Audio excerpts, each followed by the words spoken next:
Well, in our area, the St. Brigid's crosses are made on the feast of the eve of St. Brigid's, and you would gather now.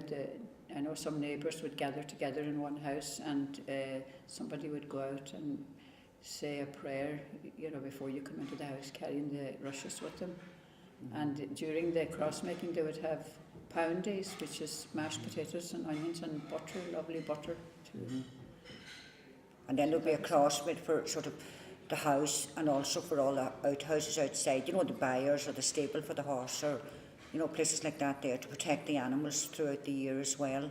That's the general idea, to win kind of a thing, And if there's any old person in the area that wouldn't be able to make one, you do extra ones for them or whatever,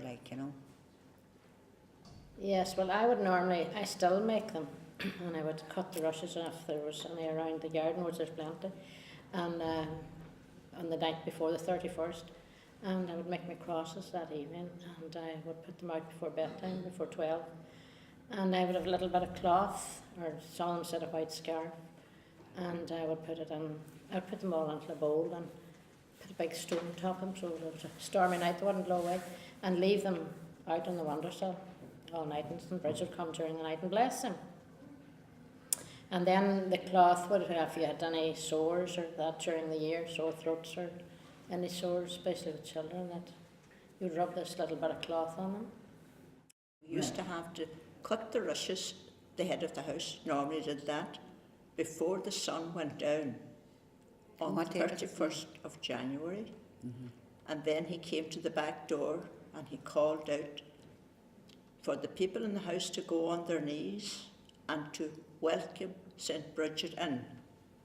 And he called out 3 times and the household answered, and then he opened the door, came in, and then we waited until the sun was well set.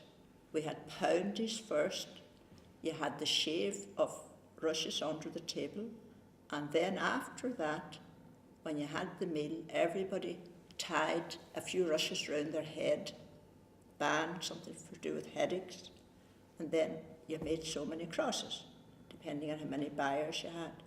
If you had an old neighbour that didn't make ones, you would make ones for them as well. And we'd normally bless them, somebody in the house would bless them themselves, but now it's a custom taken to the church, but not at that time, when I was growing up a few years ago.